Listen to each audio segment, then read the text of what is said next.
dengan lambang pamor kudung adalah doa yang disematkan di sini adalah doa perlindungan.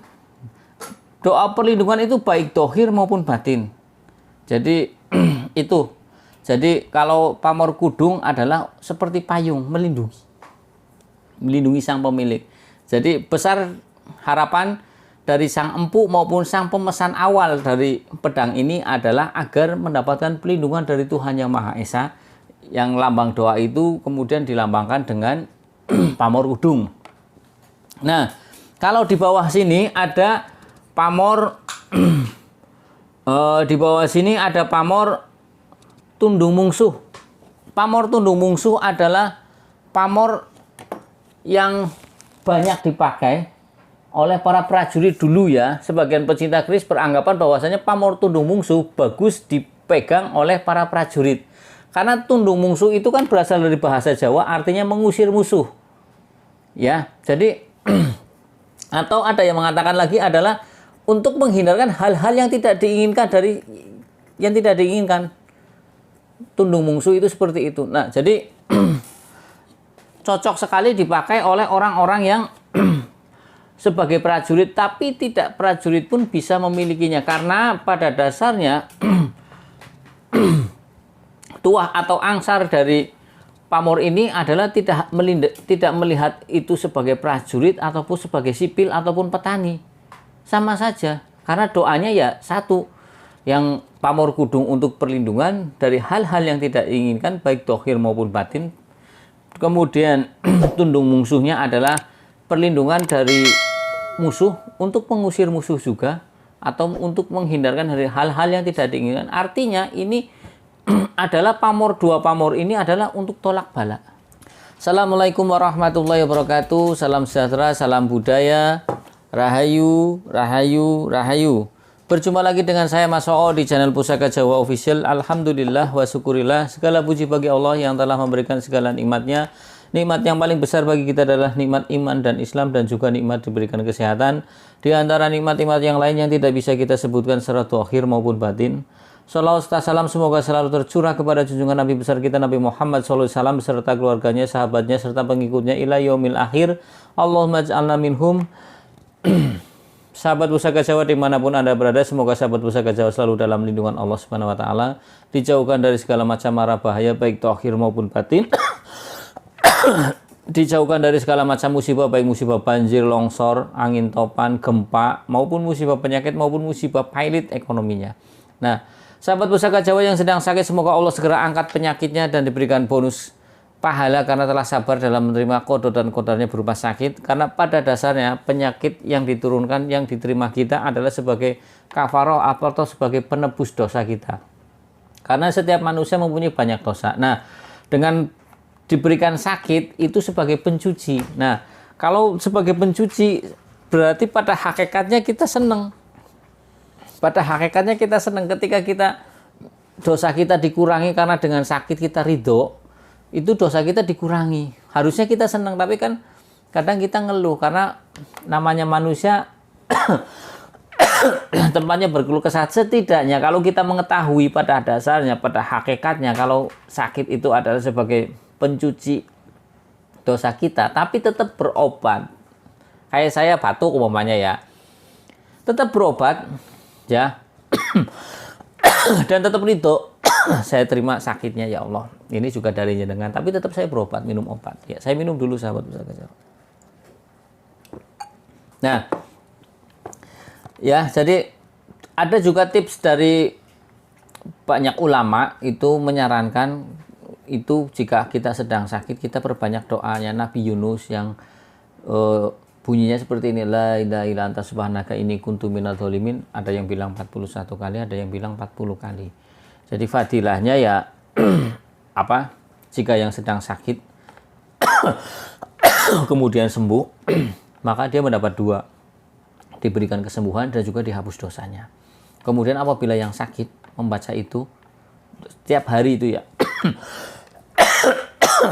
meninggal, mendapat 2 juga, meninggalnya husnul khotimah, kemudian dosanya diampuni. Nah, untuk yang sehat alangkah baiknya juga kita baca tiap hari. Karena meninggal tidak harus melihat orang sehat maupun orang sakit. Ya, barangkali kita lagi tidur terus bablas, nggak bangun lagi. Mudah-mudahan kita digolongkan dari orang yang mendapatkan husnul khotimah. Ya, nah itu saja tips saya. Nah, untuk sahabat Pusaka Jawa yang sedang pilot atau ekonominya sulit, sahabat Pusaka Jawa, semoga Allah Subhanahu wa taala bukakan keran rezekinya lebar-lebar, ya, agar mendapatkan rezeki yang berkah, berlimpah sampai ke anak cucu. Jika rezeki sampai ke anak cucu, kayaknya seneng ya. Seneng lah. Tidak cuma diri sendiri, anaknya dapat merasakan harta kita, cucunya pun dapat berkah insya Allah. Nah,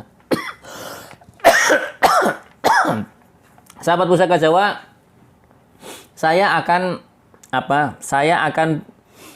membabar satu bilah pusaka berdapur pedang sabet. Ini juga termasuk pedang sabet yang menurut saya punya berkah. Kenapa saya bilang punya berkah? Karena pedang sabet ini adalah pedang yang dimaharkan, dialirawatkan ke saya, itu milik mbahnya.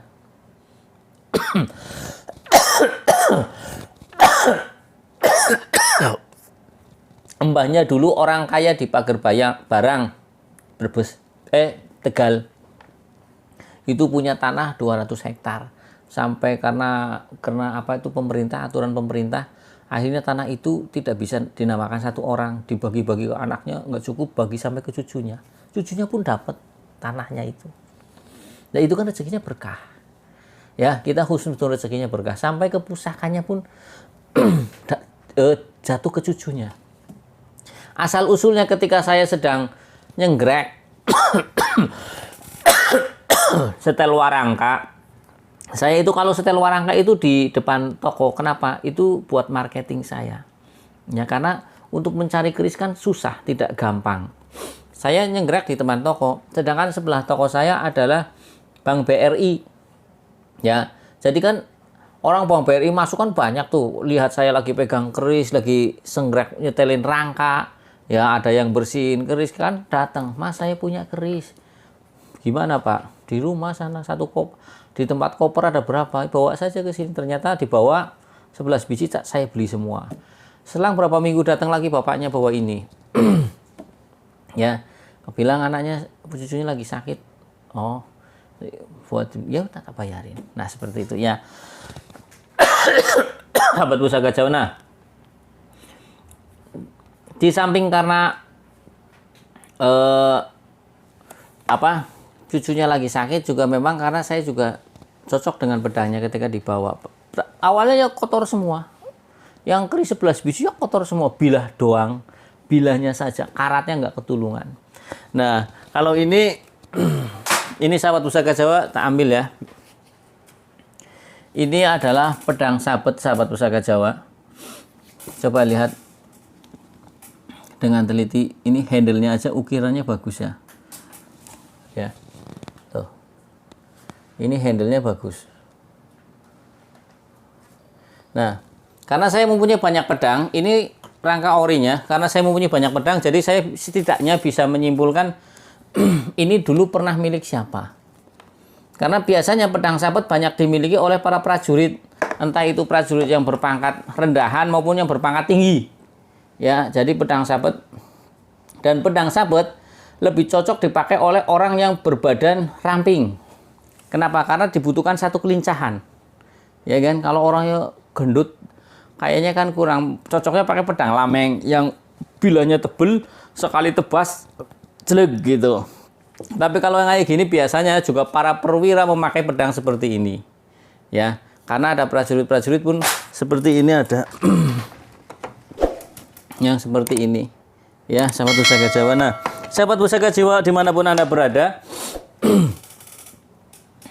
kalau kita melihat dari segi ornamennya, dari segi ukirannya, dari warongkonya, ini kemungkinan besar dulu adalah punya perwira. Ya, perwira.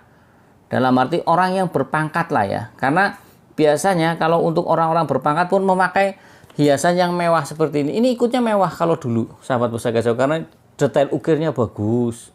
Karena kan ada yang polosan tok, besi polosan tok, nggak diukir-ukir. Kalau ini kan ada ukirannya. pastinya kalaupun tidak ya the have lah, orang-orang yang kaya. Nah, sahabat Pusaka Jawa, ini murni ori rangka dari bawaannya ya. Kita buka bilahnya. Bismillahirrahmanirrahim.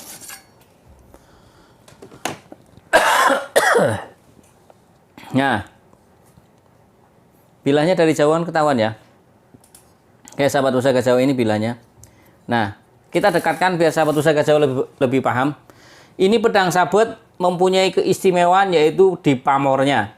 Ini pamornya bentuk V, ya, bentuk huruf V. Tapi ini biasanya kalau untuk pamor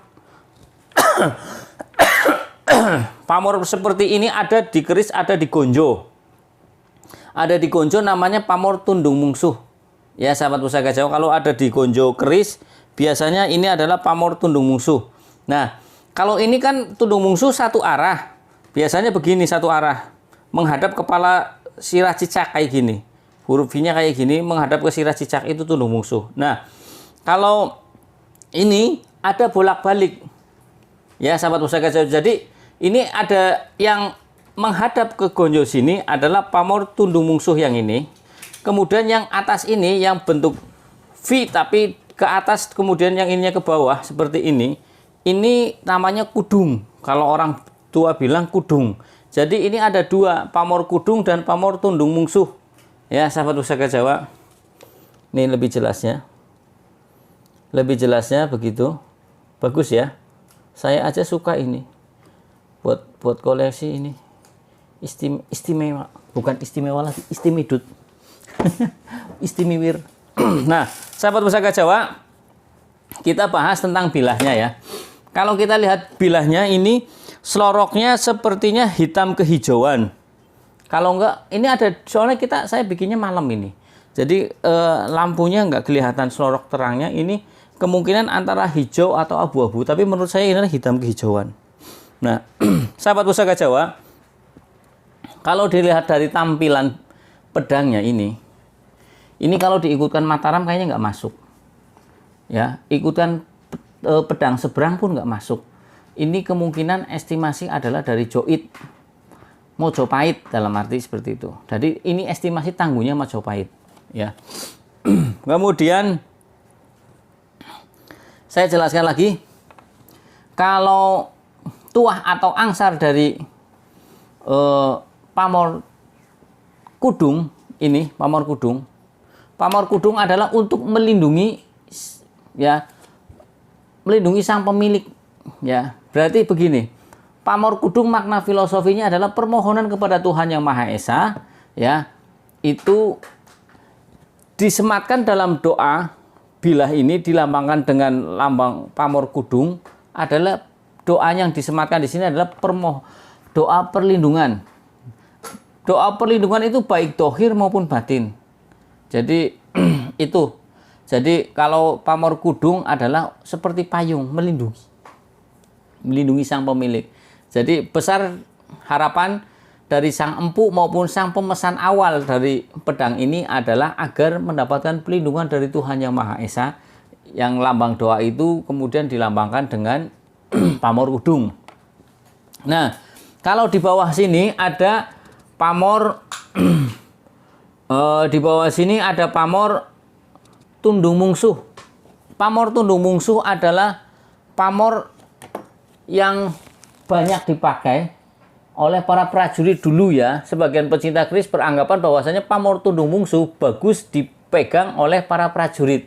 Karena tundung mungsuh itu kan berasal dari bahasa Jawa, artinya mengusir musuh. Ya, jadi atau ada yang mengatakan lagi adalah untuk menghindarkan hal-hal yang tidak diinginkan Tundung mungsuh itu seperti itu. Nah, jadi cocok sekali dipakai oleh orang-orang yang sebagai prajurit, tapi tidak prajurit pun bisa memilikinya. Karena pada dasarnya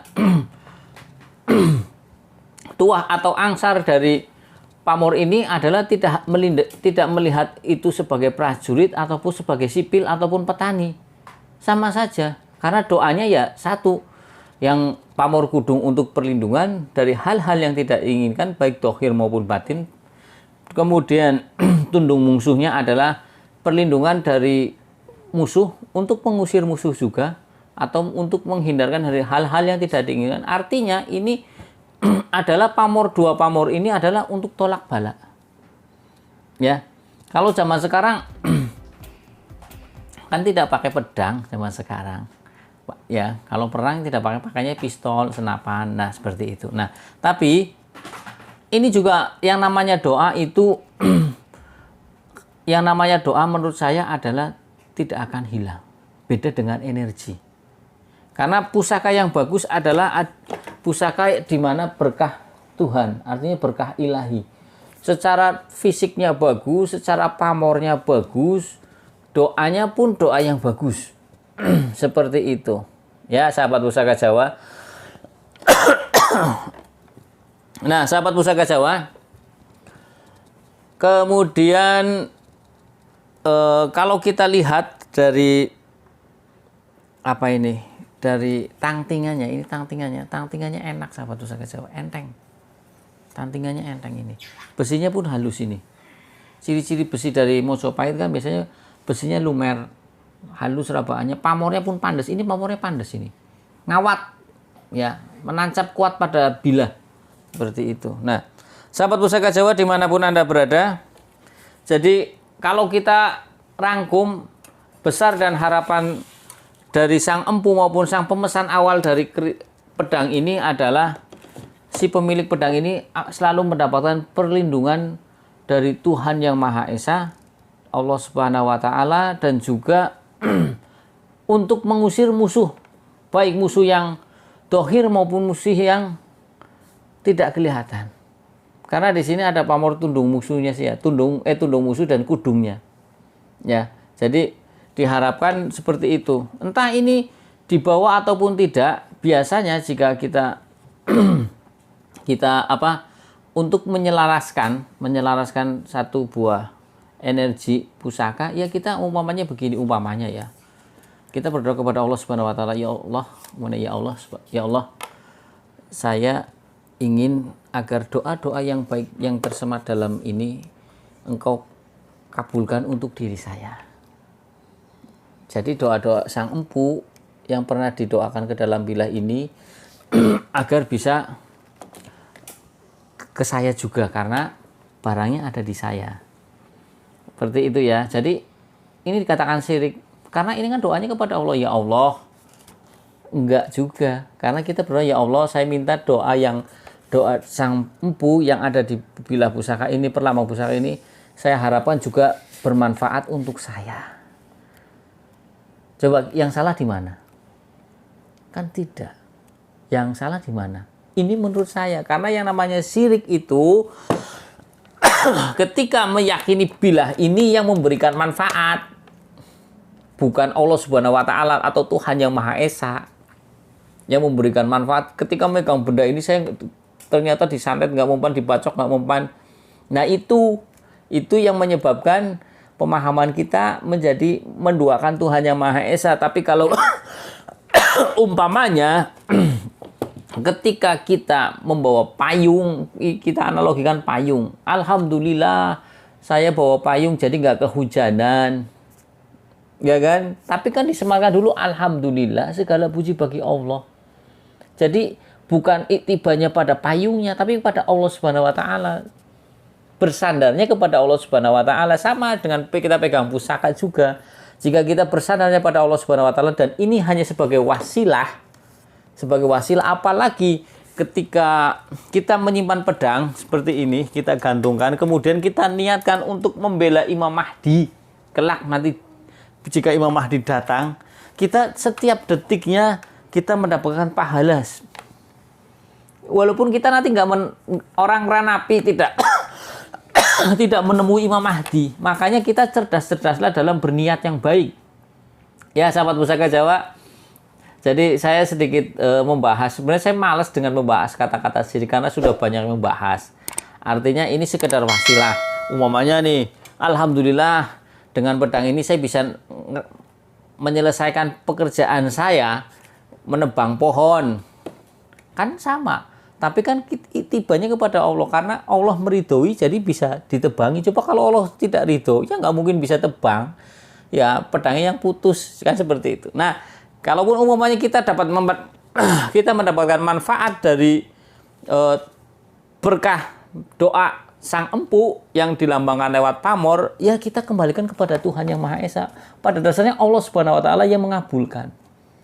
Ya, sahabat Pusaka Jawa, dari saya itu saja, sahabat Pusaka Jawa. Apabila saya ada salah-salah kata, saya minta maaf. Kesalahan mutlak milik saya, kebenaran milik Allah Subhanahu wa taala.